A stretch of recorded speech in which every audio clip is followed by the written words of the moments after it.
ശ്രീ കുഞ്ഞികൃഷ്ണൻ, ഇപ്പോൾ കെ രാഗേഷിന്റെയും മുൻ MLA-യുടെയും ഭീഷണികൾ അല്ലെങ്കിൽ വെല്ലുവിളി പ്രസംഗങ്ങൾ പാർട്ടിയുടെ അറിവോടെയാണെന്ന് അങ്ങ് കരുതുന്നുണ്ടോ? അങ്ങേക്ക് ഇപ്പോൾ വക്കീൽ നോട്ടീസ് വന്നിരിക്കുന്നല്ലോ. ആ വക്കീൽ നോട്ടീസിൽ പറയുന്ന കണക്കുകൾ പുതിയ കണക്കുകളാണോ?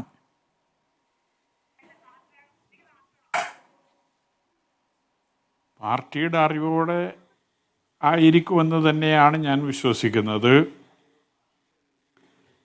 കണക്കുകൾ ഇതിനു മുമ്പ് അവർ പരസ്യപ്പെടുത്തിയിട്ടില്ലല്ലോ.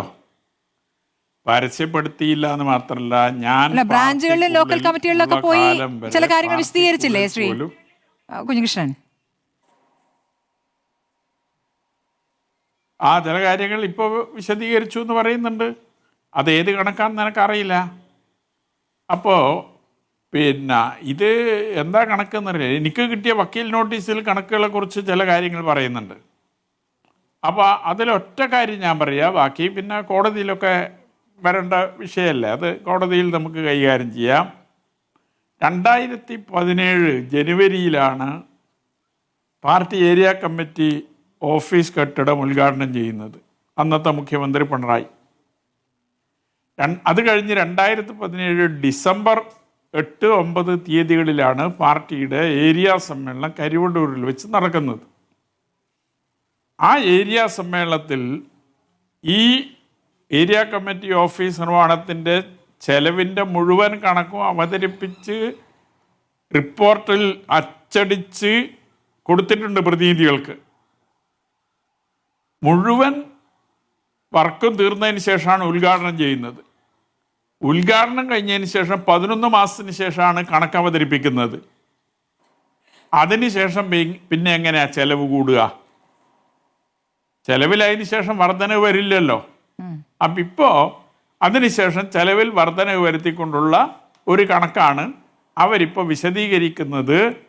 എനിക്ക് കിട്ടിയ വക്കീൽ നോട്ടീസിലും ആ നിലയിലാണ് കാര്യങ്ങൾ വിശദീകരിച്ചിട്ടുള്ളത്. ഇതൊറ്റ ഉദാഹരണം, മറ്റു പലതുകൊണ്ട് അതിലേക്കൊന്നും ഞാനിപ്പോൾ കിടക്കുന്നില്ല.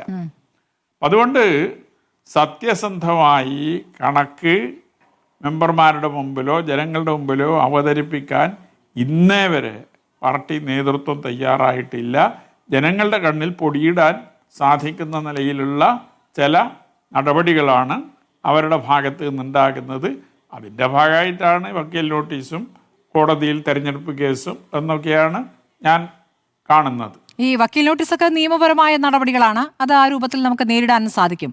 അതല്ലാതെയുള്ള നടപടികളെ എങ്ങനെ നേരിടുമെന്നാണ് അങ്ങ് കരുതുന്നത്? ഇപ്പോൾ ഈ ഷെഡ് മാന്താൻ മാത്രമല്ല പറ്റുക എന്ന് പറയുമ്പോൾ അതിൽ മറ്റെന്തെങ്കിലും രൂപത്തിലുള്ള ഭീഷണിയെ അങ്ങ് ഭയക്കുന്നുണ്ടോ? നേരത്തെ അങ്ങയുടെ വീടിനടക്കം പോലീസ് കാവലുണ്ടായിരുന്നു.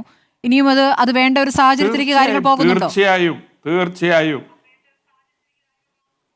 തീർച്ചയായും ഭീഷണി ഉണ്ടാകും എന്ന് തന്നെയാണ് ഞാൻ കരുതുന്നത്. ഇപ്പോൾ ഈ രാകേഷിന്റെ പ്രസംഗം മാത്രമല്ല, ഇതിനു മുമ്പ് ഇങ്ങനെ ഒരു സമരം തീരുമാനിച്ചതുമായി ബന്ധപ്പെട്ടുകൊണ്ട് TI മധുസൂദന്റെ നേതൃത്വത്തിൽ LDF നേതാക്കന്മാർ ഒരു വാർത്താ സമ്മേളനം നടത്തിയിരുന്നു.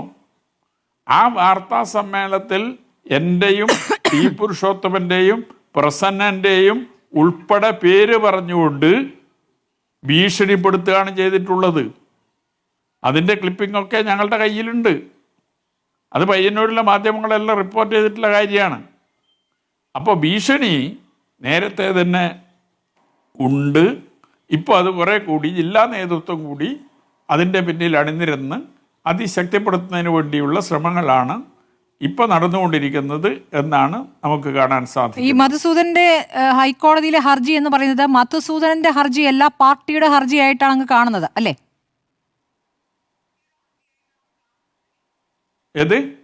ഇപ്പോൾ മധുസൂദനൻ ഹൈക്കോടതിയിൽ കൊടുത്തിരിക്കുന്ന ഹർജി, അങ്ങേക്കെതിരെ കൊടുത്തിരിക്കുന്ന ഹർജി, അത് മധുസൂദന്റെ ഹർജിയായിട്ടല്ല പാർട്ടിയുടെ തന്നെ ഹർജിയായിട്ടാണ് അങ്ങയുടെ മനസ്സിലാക്കൽ അല്ലേ? അല്ല, ഞാൻ ഊഹിക്കുന്നത് അങ്ങനെയാണ്. അത് കൃത്യമായി എനിക്ക് പറയാൻ സാധിക്കില്ല, അയാളാണ് പറയേണ്ടത്. ഒരു മാധ്യമത്തിന് നൽകിയ അഭിമുഖത്തിൽ ഞാൻ പാർട്ടി ജില്ലാ സെക്രട്ടേറിയറ്റ് മെമ്പറായിരിക്കുമ്പോൾ പാർട്ടിയുടെ അനുമതി ഇല്ലാതെ പോകില്ലല്ലോ എന്നൊരു വാചകം അയാൾ ഉപയോഗിച്ചിട്ടുണ്ട്. അപ്പോൾ യഥാർത്ഥത്തിൽ ഈ പറഞ്ഞ സാമ്പത്തിക ക്രമക്കേടിൽ പങ്കുള്ളവർ കൂടുതലാണ്, അതിൽ നേതൃത്വത്തിലുള്ളവരുമുണ്ട് എന്നതിന്റെ തെളിവായിട്ട് കൂടിയാണ് അങ്ങ് ഇതിനെ കാണുന്നത്? ഇതിൻ്റെ പിന്നിൽ ആരൊക്കെ ഉണ്ട് എന്നുള്ളത് സംശയിക്കേണ്ട കാര്യമാണ്. അപ്പോൾ അതിപ്പോൾ എനിക്ക് മറ്റ് കാര്യങ്ങളിൽ തെളിവില്ലാതെ പറയാൻ സാധിക്കില്ല, അതൊന്നും ഞാനിപ്പോൾ പറയുന്നില്ല. ഏതായാലും പയ്യന്നൂരിൽ പാർട്ടിക്കകത്ത് ഫണ്ട് അപഹരണം നടന്നിട്ടുണ്ട്, സാമ്പത്തിക ക്രമക്കേട് നടന്നിട്ടുണ്ട് എന്നതൊരു വസ്തുതയാണ്. അത് വെച്ചുകൊണ്ടാണ് 5 വർഷക്കാലം ആ പാർട്ടിക്കുള്ളിൽ ഞാൻ പോരാട്ടം നടത്തിയത്. ആ പോരാട്ടം കൊണ്ട് പ്രയോജനം ഉണ്ടായില്ല എന്നതുകൊണ്ടാണ് ജനങ്ങളുടെ മുമ്പിലേക്ക് ആ കാര്യങ്ങൾ വിശദീകരിക്കാൻ സന്നദ്ധമായത്. ശ്രീ കുഞ്ഞികൃഷ്ണൻ, ഇപ്പോൾ ഈ പയ്യന്നൂരിൽ നേരത്തെ ഈ മധുസൂദനെതിരെ നേരത്തെയും പാർട്ടിയിൽ നടപടി ഉണ്ടായിട്ടുണ്ടല്ലോ. അദ്ദേഹത്തെ കീഴ്ഘടകത്തിലേക്ക് തരം താഴ്ത്തിയിരുന്നു, ജില്ലാ സെക്രട്ടറിയിൽ നിന്നും ജില്ലാ കമ്മിറ്റിയിലേക്ക് തരം താഴ്ത്തിയിരുന്നു. അതിൽ പറഞ്ഞിരുന്നൊരു കാരണം ചില ഷേഡി ക്യാരക്ടേഴ്സുമായി അദ്ദേഹത്തിനുള്ള ബന്ധമായിരുന്നു, അല്ലേ? ആ ബന്ധം തുടർന്നു എന്നതിൻ്റെ ഒരു സൂചനയാണോ നമുക്ക് ലഭിക്കുന്നത്? മാത്രമല്ല, ഈ പറയുന്ന ഈ ഷേഡി ക്യാരക്ടേഴ്സുമായി ബന്ധപ്പെട്ട് മറ്റ് നേതാക്കൾക്കുമുള്ള ബന്ധം, അതിൻ്റെ കൂടി തെളിവായിട്ടാണോ ഈ ഭീഷണിയെ കാണുന്നത്? അല്ല, നേരത്തെ നടപടിക്ക് വിധേയമാക്കിയത് ഈ കണക്ക് അവതരിപ്പിക്കാൻ വളരെ കാലതാമസമുണ്ടായി എന്ന കാരണമാണ് പാർട്ടി കീഴെ വിശദീകരിച്ചത്. ഏതാണ്ട് 4 വർഷം കഴിഞ്ഞിട്ടാണ് ഈ കണക്ക് പാർട്ടി കമ്മിറ്റിയിൽ അവതരിപ്പിക്കുന്നത്. അപ്പോൾ ആ കാലതാമസം വരുത്തി എന്നതിൻ്റെ പേരിലാണ് ജില്ലാ സെക്രട്ടേറിയറ്റിൽ നിന്ന് ഒഴിവാക്കി ജില്ലാ കമ്മിറ്റിയിലേക്ക് തരം താഴ്ത്തിയത് എന്നാണ് അന്ന് പാർട്ടി നേതൃത്വം വിശദീകരിച്ചത്. അപ്പോൾ അന്ന് ധനാപഹരണം അംഗീകരിച്ചിട്ടേ ഇല്ല, ഇന്നും അംഗീകരിക്കുന്നില്ല. അപ്പോൾ മറ്റ് നേതാക്കന്മാർക്ക് എന്താണ് ഇതിലുള്ള ബന്ധം, അത്രത്തോളം ബന്ധമുണ്ട് എന്നതെല്ലാം നമുക്ക് കണ്ടറിയേണ്ടുന്ന കാര്യമാണ്. എന്തായാലും ആ കാര്യങ്ങൾ ജനങ്ങൾ അറിയും എന്ന് തന്നെയാണ് വിശ്വസിക്കുന്നത്.